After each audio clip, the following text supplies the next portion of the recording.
네, 강프로입니다. 자, 두산 에너빌리티 보겠습니다. 자, 일단 금요일 날에는 6% 상승해서 끝났고요. 그리고 금요일 날 미증시 있죠. 토요일 날 새벽에 끝나는 미증시가 폭락을 했습니다. 폭락한 이유에 대해서 일단 점검을 해볼 거고, 폭락하는 상황 속에서 다음 주 한국 시장에 어떤 영향을 미칠지 거기까지 봐야겠죠. 자, 근데 제가 누차 말씀드리지만 한국에 영향을 미치는 미증시의 움직임 중에서 가장 중요한 건 기술주의 상승이 나오는가. 만약에 기술주가 떨어졌다고 했을 때 어떤 이유 때문에 떨어졌는가. 또는 이런 거죠. 기술주가 떨어졌을 때 예를 들어서 뭐 엔비디아나 이런 종목군들 있죠. AI 관련된 이런 기업들이 하락했을 때 뭐 실적에 문제가 있다. 이런 부분 때문에 떨어지면 한국 시장에도 엄청난 영향을 줍니다. 물론 이번에 하락한 것 때문에 다음 주 한국 시장에 영향을 주겠죠. 근데 이 영향을 주는 이 문제가 경기가 꺾여서 이런 부분 때문이 아니었을 때는요. 매수 기회로 삼아야 됩니다. 그리고 이걸 보셔야 되는데 미증시는 한국 시장보다 너무 강한 움직임을 그동안 보여왔었고 앞으로도 그런 움직임을 보일 겁니다. 그런데 한국 시장으로 반영되는 이 상황 속에서도 24년도에 이제 24년도가 끝났지만요. 24년도에 엄청나게 시장이 안 좋았습니다. 근데 그때도 최소한의 시세를 유지를 시켜놨었던 종목군들이 있다는 겁니다. 그 종목군들 중에 하나가 원전이에요. 두산에너빌리티만 봐서는 야 별로 안 강했었는데 이렇게 보실 수도 있는데 시장을 보면 확실히 다른 부분들이 있죠. 자, 시장 한번 보세요. 코스피 어떻습니까? 완벽하게 폭락을 했죠. 지금 같은 경우 1월 달 들어서 드디어 62평을 강세로 돌리면서 회복하는 모습을 보여줬고 코스닥도 마찬가지예요. 근데 그동안에 어느 정도까지 약세를 보였었나요? 코스닥 같은 경우에는 23년 7월 달입니다. 2차 전지가 박살이 나면서 하락 구간을 만들어 왔고 고가 돌파를 한 번도 만들어내지 못하고 계속된 하락을 보여왔습니다. 그런데 이때 상황에서도 두산에너빌리티는 장기 평선을 유지를 해왔었다는 점. 그리고 예를 들어서 두산과 같은 그쵸? 원전 쪽으로 먼저 시세를 냈었던 두산이나 우리기술 이쪽에 대한 종목군들은요. 우리기술은 아직까지 좀 약하지만 두산은 다시 신고가를 만들어냈다는 점. 자, 그리고 하나 문제가 더 있었죠. 두산에너빌리티 같은 경우는 어떻습니까? 7월 달을 지나오면서 체코 원전에 대한 수주 발표가 나왔는데도 불구하고 정말 이 분할합병이라는 큰 똥을 쌌죠. 그런 부분으로 인해서 어떤 부분이 발생한 겁니까? 여기서 나온 내용이 오르지 못할 수 있는 이 물량 부담에 대한 거버넌스 문제를 지속적으로 일으켜 왔었는데 이런 부분들까지도 이제 다 끝났다. 그러면 이 상황에서 장기 평선을 지켜왔었다는 건 굉장히 긍정적으로 봐야 되는 부분 중에 하나고 무엇보다도 지금 미증시가 하락하고 있는 내용에 대해서 제가 이야기를 드린다 그랬죠. 경기가 너무 좋아서 주가가 빠진 겁니다. 자, 그 이유에 대해서 제가 하나 말씀드릴게요. 자, 금요일 날입니다. 금요일 날 미국의 고용지표가 발표를 했고요. 예상치보다 2배 이상의 발표치가 나왔습니다. 고용이 너무 좋아요. 그럼 소비가 크게 일어나겠죠? 그럼 물가 상승세가 가파르게 나올 수 있다는 우려감이 발생을 한 겁니다. 그러면 어떻게 해야 돼요? 고용이 너무 좋기 때문에, 즉 완전 고용을 이루고 있는 것 이상의 움직임을 보이고 있는 상황이기 때문에 미국에서 뭐가 돼요? 금리를 낮추지 않을 수도 있겠구나. 이런 부분들이 작용을 하면서 미증시 같은 경우에 미증시 한번 쳐보면요. 어떻습니까? 굉장히 하락폭이 컸습니다. 다우 같은 경우에 1.6% 하락을 했고요. 주요 종목군들을 보면 2.4%, 3%, 엔비디아 3%, 마이크로소프트 1.3%, 아마존 1.4% 이렇게 하락을 한 겁니다. 소비 같은 경우에는 좋아질 수밖에 없죠. 고용이 너무 좋아. 소비가 일어나겠지. 월마트 같은 거. 상승을 한 겁니다. 나스닥 보겠습니다. 나스닥 같은 경우에도 큰 폭으로 하락을 했는데 하락폭을 보면 일단 1.6% 하락을 했고요. 중복돼 있는 종목군들이 있으니까 보세요. 애플 빠졌고요. 엔비디아 빠졌고요. 마이크로소프트 빠졌고요. 아마존 빠졌고요. 메타 0.8% 오르긴 했지만 그렇게 큰 폭은 아니다. 기술주들 전체적으로 그쵸? 하락 구간을 만들어 왔다는 점. 자, 그러면 여기서 SMR 보자고요.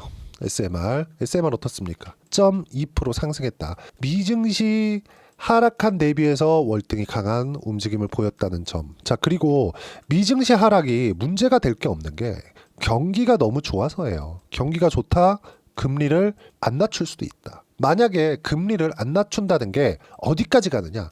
자, 미국의 충격이 아니라요. 다른 나라의 충격을 줄 수 있을 때까지 미국이 이런 정도의 상황을 유지할 수 있습니다. 경기가 지금 상태로 유지가 된다면. 그리고 하락하는 상황 속에서 이제 다음 주가 되잖아요. 그러면 소비자 물가지수가 발표가 되고요. 소비자 물가지수는 그렇게 크게 적용을 받지 않을 겁니다. 주가 움직임에. 근데 그 다음 주부터 뭐가 있느냐? 실적 시즌에 들어갑니다. 실적 시즌은 어떻게 될까요? 고용도 좋아, 소비자도 그쵸? 물가 지표도 좋아. 그럼 뭐예요? 실적은 당연히 좋을 수밖에 없다. 근데 주가는 빠졌어요. 미증시는 걱정할 게 없다. 그러면 한국 시장에서 뭐가 나옵니까? 많이 빠진 종목 해야 되나요? 아니면 미증시에서 그나마 버티고 있는 기업들인 SMR 같은 이런 쪽을 해야 되나요? 너무 당연한 거예요. 그쵸? 미국이 하락하는 이유는 경기가 좋아서 하락하는 거다. 자, 그리고 금리. 미국이 하락하는 상황에서 금리를 늦게 낮춘다는 게 어쨌든 이걸로 인해서 미증시가 하락한 거잖아요. 그러면 금리 같은 경우에 지금 어떻게 돼 있는지 한번 보겠습니다. 제가 실제 검색을 하면서 미국 10년물 국채 금리입니다. 4.76%까지 올라갔어요. 1년치 내용 볼까요? 1년 중 연중 최고치까지 올라갔습니다. 자, 그럼 우리가 돌려서 생각해 볼게요.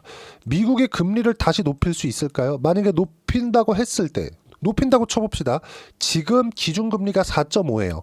그러면 이미 기준금리보다 미국 10년물 국채금리가 더 높다는 거예요. 이 높은 금리를 유지할 만큼 미국의 경기는 탄탄하지만 미국의 이런 높은 금리를 유지할 수 있는 다른 나라들은 얼마나 되겠느냐. 그렇죠? 다른 나라들이 버티고 있으면 다른 나라들의 주가도 괜찮겠지만 그럴 수 있는 상황이 아니라는 거죠. 다른 나라가 망가질 때까지 미국은 금리를 유지할 수 있다. 왜? 이게 예를 들어서 그래요. 미국이 여기 있고 A, B, C, D, E, F, G 이렇게 있다고 칩시다. 그러면 한 B나 C 정도가 한국이라고 쳐볼게요. 누가 먼저 넘어지느냐.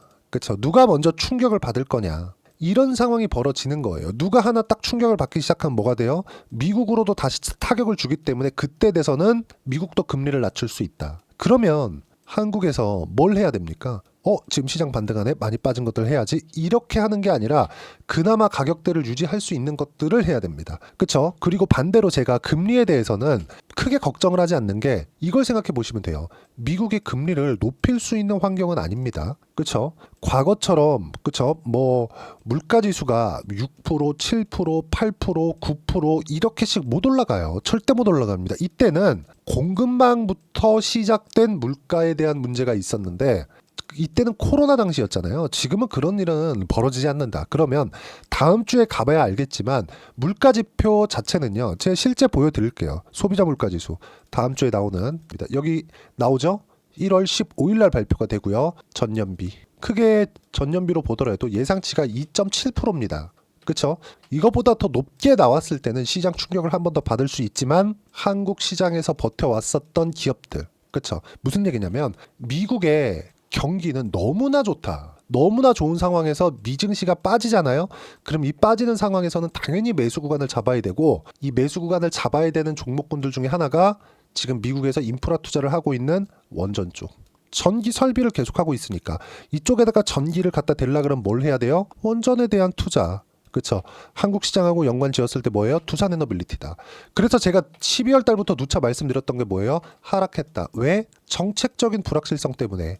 어떤 것 때문에? 비상계엄 때문에. 이걸로 인해서 하락했다. 근데 사실상 이렇게 됐을 때 한국의 정책적인 불확실성으로 인해서 두산에너빌리티가 하락했고 원전이 하락하는 부분이 있고 이게 앞으로 계속해서 유지가 될 거였으면 22년도나 23년도에도 많이 올라갔어야 된다니까요. 이게 아니라 원전이 앞으로 좋은 움직임을 보일 거라는 건 왜 그렇습니까? 미국에서 투자가 있기 때문에 그래요. 원전 쪽으로. 누가 주도해요? 트럼프, 일론 머스크. 그리고 기업 측에서는 아마존, 마이크로소프트 이쪽이 전부입니다. 그걸 제가 계속해서 이야기를 드리고 있는 거고 이 내용에 대한 부분을 소통방에서 계속 말씀을 드리고 있는 거예요. 실제 어떤 식으로 가격을 잡고 타점을 잡아야 되는지까지 제가 이야기를 드리고 있고 타점을 잡았을 때 성과가 어느 정도 나오는지까지도 공개를 할 겁니다. 소통방은 다 무료로 진행하고 있습니다. 자, 주말에도 불구하고 고용지표가 예상보다 2배 가까이 나오면서 미국 고용 는 탄탄하다.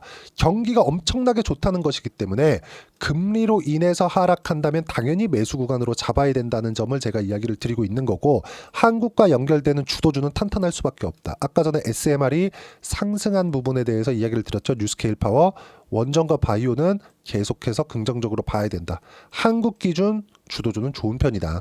그리고 딱 보시면 금요일 날에도 제가 이야기를 드렸습니다. 1월 10일 날 그쵸? 분명히 말씀드렸죠. 하나오션 매수했었던 부분 12월 30일 날 매수했었던 거 37,000원에 매수를 했는데 어떻습니까? 여기 22% 수익 구간 매도 안 하고 보유하고 있고요. 그리고 유한양행 같은 경우에도 50% 매도를 했습니다. 유한양행 언제 샀어요? 이때도 있고요. 쭉 올려보면 12월 초에도 있습니다. 올려가면서 제가 보여드리겠습니다. 여기서 쭉 보시면 정확하게 유한양행 11만 7,400원에 매수 구간을 잡았다는 점. 쭉 보시면 리가켄 바이오 같은 경우에도 마찬가지예요. 지금 12만 원대 있는 리가켄 바이오 같은 경우에도 제가 누구나 참여할 수 있게 실시간으로 공유를 해드렸고 소통방은 모두 무료로 진행하고 있고요. 두산 에너빌리티의 실시간 타점도 모두 무료로 진행하고 있으니까 구독과 좋아요 눌러주시고요. 댓글 하나씩 달아주시고 제가 입장 링크를 보내드릴 수 있게 010-8713-1916으로 구독이라고 문자 보내주시면 소통방 입장 링크를 순차적으로 공유를 해드리도록 하겠습니다. 자, 그리고 어떤 식으로 가격을 잡아야 되는지 그 부분보다 제가 여기서 소통방에서 진행하고 있는 내용에 대해서 이렇게 제가 가격에 대해서 확인하고 매수를 하라 그랬죠. 주도주를 매매했을 때 성과가 어느 정도 나오느냐. 자, 조선주 뭐예요? 현대마린엔진. 조선주죠? 이거 뭐예요? 트럼프 트레이드. 트럼프가 조선업의 부흥, 그쵸?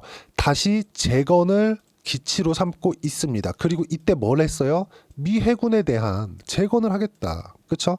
지금 미국에서 조선소가 박살이 나 있는 상황이거든요. 근데 그건 11월 달에 트럼프 당선 이후에 있었던 모멘텀입니다. 근데 그 전에 뭐가 있었어요? 애초에 조선주는 업황 회복이 있었다. 그래서 신고가를 애초에 만들어 놨고 이때 매수한 결과 10% 36%의 수익 구간. 자, 원전하면 우리 기술을 빼놓고 볼 수 없겠죠? 우리 기술. 자, 우리 기술에 대해서 내용 보시면 어떻습니까? 상승하는 구간에 매매한 결과 23%, 8% 수익 구간을 만들어냈었다는 점. 두산도 있겠죠? 두산. 자, 내용 보시면 어때요? 상승하는 구간에 맞춰서 매매를 했을 때 14%, 4.5% 그리고 지금 다시 신고가 구간으로 왔기 때문에 어떻습니까? 매수 구간을 꾸준하게 잡아야 되죠. 이런 부분까지도 두산 에너빌리티의 실시간 타점과 함께 소통방에서 무료로 공유를 해드리도록 할 테니까 구독과 좋아요 눌러주시고요. 댓글 하나씩 달아주시고 여기 010-8713-1916으로 구독이라고 문자 보내주시면 소통방 입장 링크를 순차적으로 공유를 해드리도록 하겠습니다. 자, 어떤 방식으로든 가격에 대한 이해를 했을 때 시세를 봐야 되기 때문에 내가 시장에서 뒤처지는 일은 없습니다. 그렇기 위해서는 이런 구조가 어떻게 진행이 되고 이렇게 수익을 내기 위해서 어떤 부분을 파악해야 되는지가 중요하겠죠.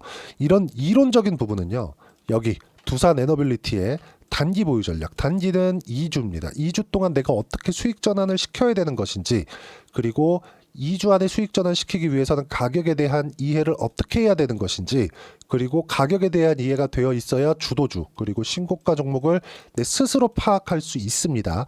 이 두 가지 내용을 제가 무료로 공유를 해드리도록 할 테니까 구독과 좋아요 눌러주시고요. 댓글 하나씩 달아주시고 여기 010-8713-1916으로 두산 에너빌리티라고 문자 보내주시면 단기 가격 전략 함께 공유해 드리도록 하겠습니다. 자, 가장 중요한 건 가격에 대한 이해고요. 이렇게 했을 때 1월 달에 어떤 종목을 공략해야 되는지 두산 에너빌리티와 함께 어떤 종목을 공략하면 좋은지 딱 한 종목만 준비를 해놨으니까 영상 끝까지 시청하시고요. 모든 분들이 성공 투자하셨으면 참 좋겠습니다. 네, 4분기가 돼도 시장의 회복세가 나오지 않고 있습니다. 미증시는 계속해서 좋은데 한국 시장은 어려운 구간이 계속됩니다. 이 가운데서도 영상을 끝까지 시청해 주시는 분들을 위해서 제가 4분기 그리고 25년 1분기까지 주도할 수 있는 주도주를 준비를 해왔습니다. 같이 공유를 해드릴 거고요. 이런 부분들을 제가 계속 같이 매매를 하고 있습니다. 자, 내용 보시면 1분기와 2분기 그리고 1분기부터 3분기 지금까지도 강세를 보이고 있는 알테오젠과 같은 종목군들 다 제가 매매를 해왔었던 종목군들이고요. 최근까지도 매매를 같이 해오고 있습니다. 자, 저는 가장 투명하게 공개를 하고 있죠. 제가 매매하는 내용들을 다 오픈을 해서 이야기를 드리고 있습니다. 실제 제 계좌 수익률들이고요. 이런 부분들을 어떤 식으로 내는지를 이해하고 파악해야 되는 게 중요합니다. 자, 내용 보시면 HLB 어떻습니까? 상승하는 구간에 매매한 결과 31.9%의 수익 구간 1월 달입니다. 그쵸? 이걸 제가 5월 달까지 매매를 꾸준하게 해왔고 마지막 매매는 6월 달에 끝냈습니다. 하한가 두 방을 피하고 다시 마지막에 그쵸? 20% 정도 수익 구간까지 이 부분 부분도 확인시켜 드릴게요. 알테오젠 같은 경우에는 여기 5월과 6월 달에 매매한 내용인데 매수 타점을 2번 잡았죠. 그리고 매도를 4번 잡은 결과 33%의 수익 구간 한 군데에서만 이렇게 나온 거고, 이 부분을 다시 한번 확인해 보면, 자 알테오젠을 한번 쳐보겠습니다. 알테오젠 딱 쳐보면 제가 여기 2월과 3월 달, 그리고 5월과 6월 달, 그리고 9월 달까지 매매 구간을 꾸준하게 만들어 왔죠. 여기서 눌림목 구간을 한 번 더 준다면 다시 매수 구간을 잡을 예정이지만, 지금은 4분기 그리고 내년 1분기까지 주도주가 어떻게 형성이 되는가, 그리고 어떤 종목을 잡아야 되는가, 그 부분이 중요하니까 그 부분에 대해서 이야기를 드리도록 하겠습니다. 자, 내용 보시면요, 이 내용을 모두 수렴하고 있어야 된다. 이 3가지 내용만 갖춰져 있으면 주식시장에서 나 혼자, 나 스스로도 꾸준하게 수익이 나는 주도주를 잡아낼 수가 있습니다. 자, 내용 보시면 8월 5일날 시장 폭락이 나왔죠. 미국의 경기 침체 우려감이 불거지면서 시장이 폭락이 나왔는데, 그 시장 폭락 구간 안에서도 가장 강했었던 업종이 뭔가, 이 부분을 체크를 해보셔야 되고요. 그리고 실적에 대한 부분은 미래가치가 들어가야 되지만 이건 너무 당연하게 들어가야 되는 겁니다. 미래가치가 좋아지는 부분. 근데 지금까지 실적이 조금 더 좋겠죠. 전 지금 당장의 실적은 그렇게 중요하게 보진 않는데, 이번에 준비해온 종목은 지난 3개년 연속 순수익이 증가했다는 점 주목해서 봐야 되겠고요. 그리고 가장 중요한 점, 수급이죠. 그래야 단기간에 수익을 낼 수 있겠죠. 이건 뭐냐, 저점 매집봉이 꾸준하게 나오고 있는가, 외국인들의 미친 매집이 나오고 있는가, 이런 부분인데, 이 종목이 뭐냐, 제가 이렇게 차트로 준비를 해왔습니다. 자, 내용을 간단하게 보셔야 돼요. 폭등 전에 꾸준하게 매집봉이 나오는가, 그리고 시장 폭락, 즉 시장보다 강한 움직임을 보이고 있는가. 여기가 8월 달입니다. 8월 달에 똑같이 폭락이 나왔지만 회복하는 과정에서 빠르게 회복 구간을 만들어냈죠. 제가 종목만 띡 던져 드리는 게 아니라 아까 전에 말씀드렸었던 대로 여기 소통방에서 어떻게 대응하는지, 그리고 어떻게 가격대를 잡아야 되는지, 이런 부분까지 제가 함께 공유를 해드리고 있으니까 이 내용 확인해 보시면 됩니다. 시장에서 강한 종목은 제가 모두 참여해서 매매를 하고 있다고 보시면 됩니다. 자, 그런데도 불구하고 제가 왜 15에서 30%냐?